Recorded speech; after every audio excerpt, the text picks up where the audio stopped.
You're MMA Hub. Delighted to be joined by Stuart Austin ahead of your fight next week. A heavyweight title fight on EMC against Satoshi Ishii. First of all, how are you feeling? I'm really good, actually. It's a little bit short notice, only 2 weeks, but I was actually preparing for a fight the week after, which got cancelled because my opponent broke his nose. So it's actually kind of it's not really affected my preparations. Had to change the game plan a little bit, but yeah, I'm good. I'm good. It's never ideal. Yeah. Tough opponent, obviously. Very experienced, been around the block a fair few times, been on big shows around the world. Do you know much about him? Have you watched many of his fights? Yeah, well, because I have a judo background. I was a GB junior, and when we actually went to the same junior world championships many moons ago, I think maybe 12, 13 years ago. Maybe, no, wait, it'd be more than that. It might be 14, 15 years ago. He wouldn't know who I am because I finished judo as a junior, whereas he went on to win the Olympics. So, he's a little bit better than me. But yeah, like as soon as someone I kept following judo and you see that sort of thing, and then from there, obviously when a high level judo player crosses over, I always find it interesting just because it's my background. So I've always kind of followed him and his career. It's a cool opponent. He's a very fun opponent because he's got such a big name. I have a little bit of kind of personal, he's a little bit of a hero, a sort of judo hero back in the day. So it's an exciting fight for me from that perspective. Very, very exciting. And lots of my old friends and are kind of creeping out the woodwork, and this is, and obviously he's got such a big name. He is a really big name. So that's always fun. Yeah. Obviously for a title as well. Good chance to add another belt to your collection. I was actually reading on your social media about you probably won't be letting this one out of your sights because people who don't know about the Bama belt story, could you just enlighten them? Like it's not just me. Some shows, right? I had a good time at Bama. I had my ups and my downs and stuff, but I won a heavyweight title there, and I had that belt for literally 20 minutes before someone was like, "Oh, grab me the belt and give me the belt a second," and I never saw it again. So basically, there are 2 title fights in the night, one belt, and I was the first title fight. The next title fight, the guy gets it, and I think there's there's 2 Bama belts. I don't know if other people have got them or. But yeah, and I kind of get it because the Bama belts, honestly, they weren't like the normal local show belts. They were brilliant, but at the same time, it's not your belt. If you're going to make a belt and you're not going to give it to the guy who won the belt, let's not do a belt. Why are we fighting for 5 rounds? Why can't we just fight for 3 rounds? You know what I mean? It's a little bit. It sucks because that's like the big one I won. But yeah, who cares? It is what it is. I wonder where it is now, sitting on some random mantelpiece somewhere. I think I can't remember the other person. I think Terry Brazier has one, and I'm not sure who has the other. But like I said, the legit belts, I think there's only a couple of them. And I think maybe when they sort of folded, Terry Brazier happened to have it in his possession, and you ain't going to let it go. You ain't going to be like, oh yeah, sure, have the belt for this defunct organisation. So, yeah. I mean, he definitely earned one. He earned 2 of them, and he still only got 1. Going back to the fight, how long ago did you sort of first know about fighting on EMC for this belt? It's literally like a week, only a week. I found out a couple of days before we, obviously sorted out the contract. They sort of said, "Oh man, this is an opportunity." They offered me because I'd had a fight previously. Fight out in Poland against a good young opponent, really exciting fight, and then he broke his nose. So I basically was like, "Oh man, I'm not gonna be competing until like November, December at the earliest." And then a guy I work with sort of just threw a message to me. He said, "Oh man, we potentially have a couple of guys on this kind of new show." And they threw 2 guys' names at me, and it was Ishii and I can't remember his name. But anyway, Ishii was for the belt. The other guy wasn't for the belt. And also Ishii is like, it's more of a special fight. It felt a bit more exciting, a bit more special. So I was straight away, I was just like, yeah, I'll take it. I didn't even, normally I send stuff to my coaches. Oh, what do we think about this? Blah, blah, blah. But no, I just said yeah straight away. I was like, we'll work it out. I'm sure we'll sort out how to beat him. Is the fight just for this one then? Because I know some of them have sort of been signed up just before this. Is it just for that? I have actually signed a 3-fight deal, but it's not fully exclusive, so I'm not like 100% with the EMC. Like they've asked for a commitment for me, a certain amount of commitment, which I've agreed to, but it hasn't I think they're quite flexible. They realise there's other opportunities out there for people, and they're not holding people down. That all my contract isn't. So yeah, so it's a 3-fight deal. And I'm pretty happy with the deal, to be honest. And I've got no real reason to look elsewhere, but you never know with MMA. Current times, you never know who's going to come and call in. The opportunities, all you need is someone else to drop out of something, and there's opportunities. And I think they're fairly flexible with that, so it's a good sign. Yeah, good security, especially as you're sort of saying in these times, which are a bit crazy at the moment. Yeah, exactly. Yeah. Where do you sort of see yourself having the edge over Satoshi for that fight? I think the kind of obvious thing is striking. I think I'm definitely a better boxer than him. He's a southpaw, so he's going to stand in that left-handed stance. So that that does throw it off a little bit. So it's going to change the dynamic there. Obviously, in a kind of sort of when we're clinched up, it's all going to depend on positions. Like he's got his positions, I've got mine. There is some crossover between our positions, but at the end of the day, I feel like my game, I'm going to be more able to neutralize him. I know how to kill judo fairly well. There's, in judo is I think I heard Chael Sonnen talking about when he fought Michael Bisping. Like Michael Bisping was doing things to Chael Sonnen that are illegal in wrestling, but they're legal in MMA. And as a result of that, it threw a lot of Chael's wrestling off. And I feel like I can do the same things in terms of judo. Like I know. Like if there's illegal techniques in judo because it spoils the flow, it's kind of negative in terms of a judo style, but it's perfectly acceptable in MMA. And if it's going to kill his big threats, then I can use that to my advantage. Yeah. Yeah. Do you have any predictions for the fight? How you think it'll go or how it'll end? I mean, I'll be honest, nobody wants it, but I want to submit him because nobody's submitted him before. That would be quite a big feather in my cap. But that said, I think I'm gonna knock him out probably. Realistically, I'm looking to knock him down and then jump on and vaguely touch my forearm to his neck and have the ref stop it, because he's already out cold. And I'll be like, I submitted him. Yeah, did you see my jiu-jitsu, guys? But yeah, I don't know. We'll see what happens. I'm expecting it to be kind of a gritty fight. He's a tough guy. He is a very tough guy. You see some of his fights. He has been caught, but it's heavyweight MMA. But he's also been in some gritty sort of back and forth wars with guys, to decisions. So I'm expecting a decision. I want a submission. I'll accept a knockout, a brutal knockout, highlight reel, viral, but a long, dull, drawn out clinch fest, Randy Couture, crotch sniffing. Yeah, not even that wall. I'm going to wall and stall the hell out of it. I'm going to bolt him to that wall. There won't be anything we can do. Come and watch, guys. Come and watch me hug him and press my body up against his. We're going to be sweating all over each other. It'll be very exciting. You know how to sell a fight.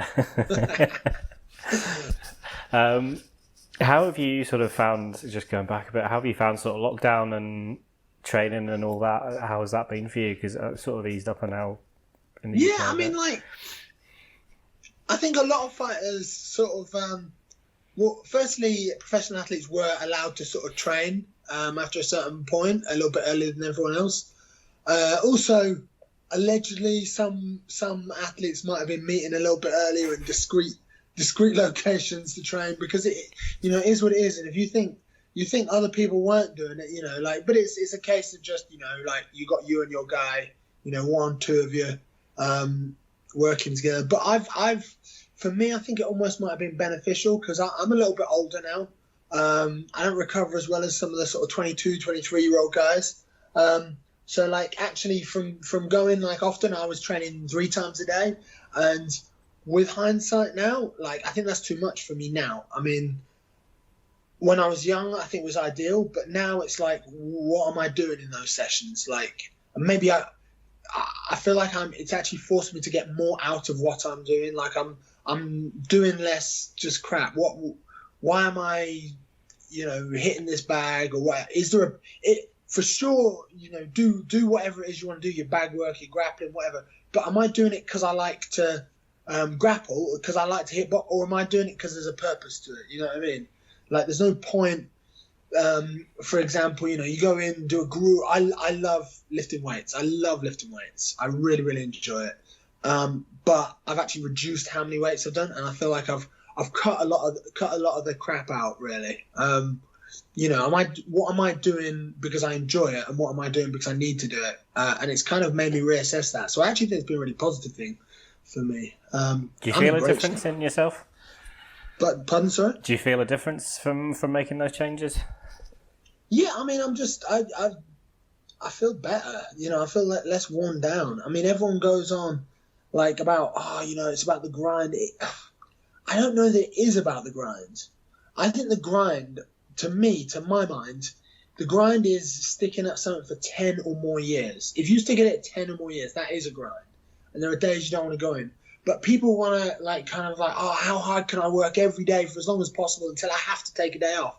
And I'm like, well, if you're that and you're trying to be really strong-minded, but then you have to take a day, how strong is that?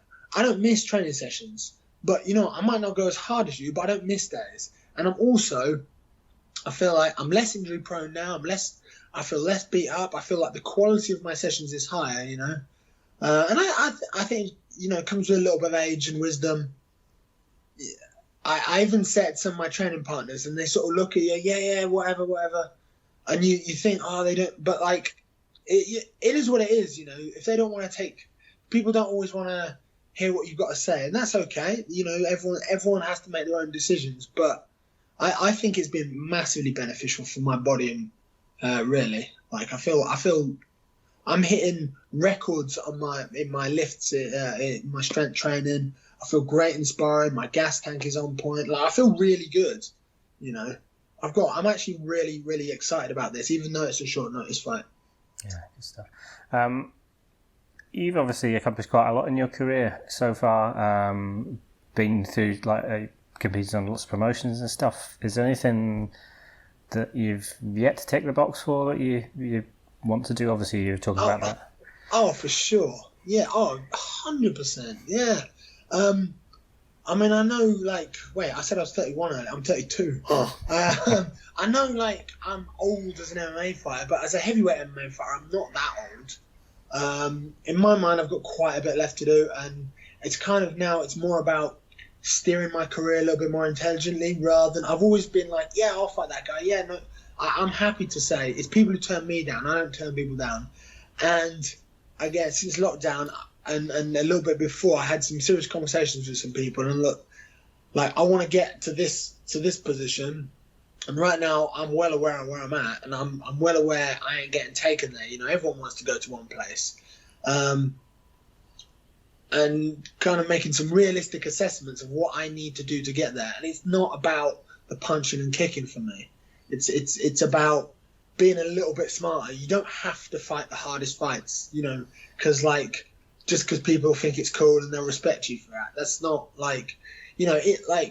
as a general, I have people know, roughly who I am in the UK scene and in the heavyweight scene internationally. People do know who I am, I'm not a big name by any means, but people have vaguely heard of me. Oh man, I heard, didn't he fight in that Bama, or something like that, And it's cool, but I think I'd much rather put 4 or 5 wins together and see where that takes me,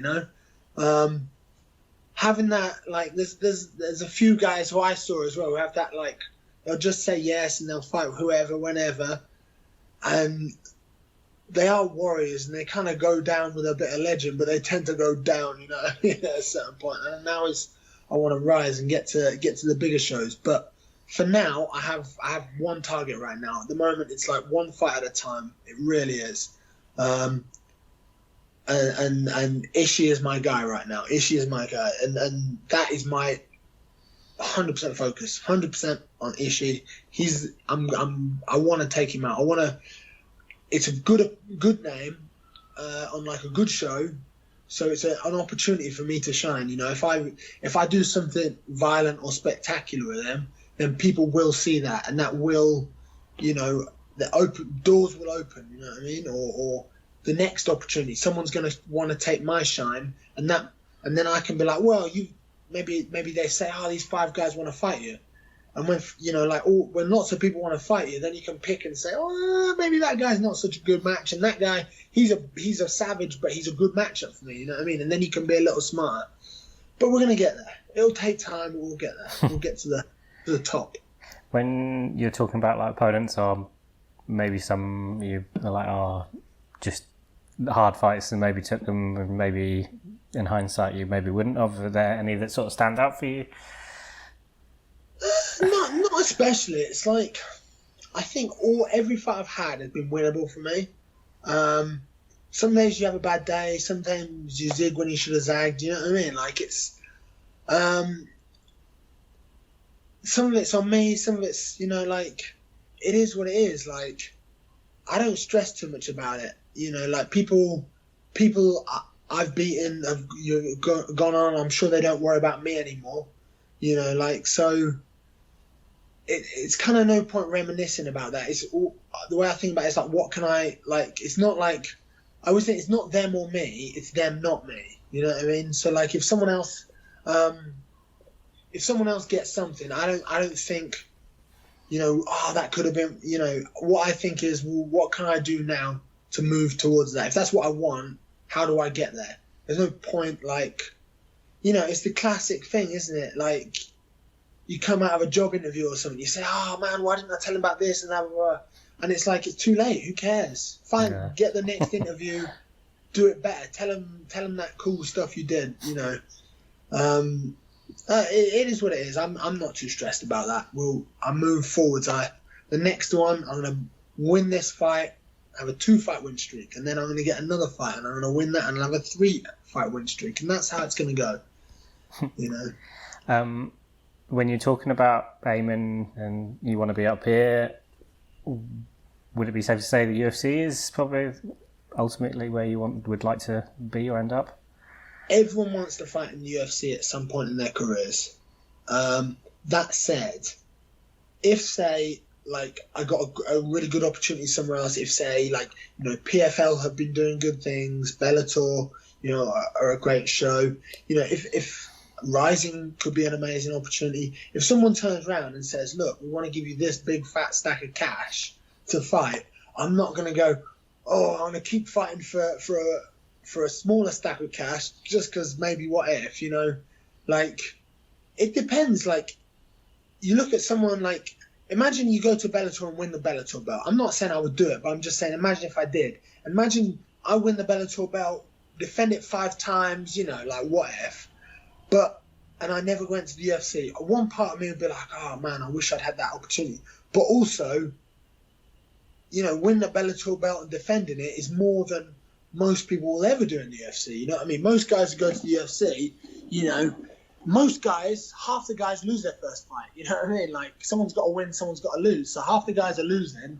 So it's like, I don't want to look at a gift horse in the mouth, you know what I mean? If the UFC don't want me and a Bellator or a PFL came around and said, look, we're going to give you this amount of money, you know, it's a good amount of money, a good contract, a good opportunity, then I am going to take, you know, I'm going to take that and try and turn that into another opportunity. I'm not 100% focused. And again, I want to just go higher to the top. You know, PFL, they got that $1 million contract. You know what I'm saying? Who do you think's, if you're being honest, where do you think I'm more likely to earn $1 million? PFL or UFC? PFL. I think that as well. You know what I mean? Like, Yeah. I think it's easier to earn $1 million in the PFL than it is in the UFC. Not because they haven't got great fighters; they've got some really good fighters, and that the heavyweight champ at the moment is a beast. But at the same time, you know, like there's also like 10 beasts in the top 10 of the UFC. You know what I'm saying? Like wherever you go, you get opportunities, and there's different opportunities. Maybe PFL opens different doors. Maybe whatever. Like I'll straight up be honest. EMC is looking like it's doing great things right now. I'm pretty happy. I say I'm pretty happy. I'm very happy with what I've been offered at EMC, Elite MMA Championship. It's because I keep calling it Elite MMA Championships. I haven't called it EMC.